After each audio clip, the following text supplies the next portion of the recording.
Hey everyone, welcome to Man Who Eats, and today I'm eating a comfort food classic, buttermilk fried chicken.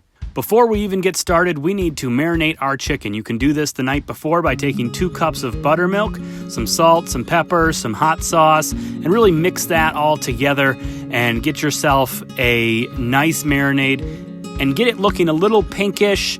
You can get it more spicy if you want, but the darker it's going to get, the darker it'll end up on the end product.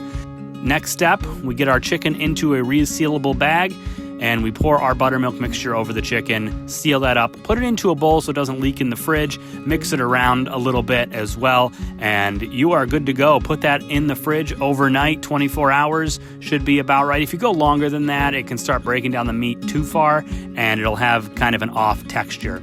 Now we're ready to actually get the oil ready to go. Into a big pot, put in a lot of oil. I'm talking probably 6 to 8 cups of vegetable oil, something with a high smoke point. You're going to be heating this to 350 degrees. I suggest using a candy thermometer to really monitor that temperature of that oil, because if it gets too hot, that's a problem. If it gets too cold, you're going to end up with soggy chicken. While the oil is heating up, let's go ahead and dredge our chicken. Get yourself a nice wide casserole dish. I like using this because it gives you lots of space. Cover it with some all-purpose flour, little salt, little pepper if you've got it, garlic if you have it. Today I'm using Lane's Barbecue Garlic 2 Rub. It's a really good rub for chicken. You can use a poultry rub if you want. You just want to find something that doesn't have sugar in it, because sugar will burn once it gets into the fryer. You take your chicken out of the buttermilk mixture, let it drain off the excess, and then you just toss it in the flour.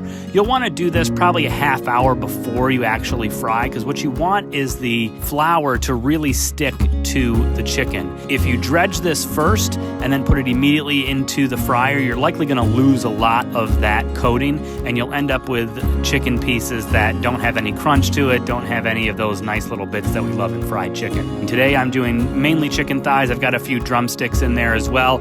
You're gonna cook this at 350 to 375 degrees for about 12 to 18 minutes. I start checking it with an internal thermometer at about the 12-minute mark. But you want to make sure the oil is good and hot and stays good and hot. Once you drop the chicken, the temperature is going to drop, so make sure you crank the heat a little bit to maintain that 350 to 375 temperature. After about 12 minutes, chicken comes out looking like this.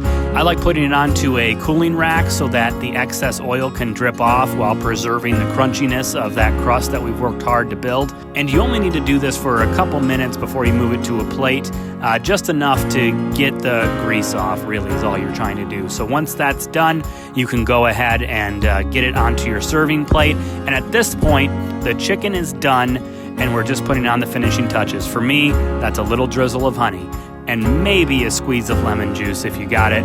The honey adds a little bit of sweetness to offset the saltiness of the crust that we've built up.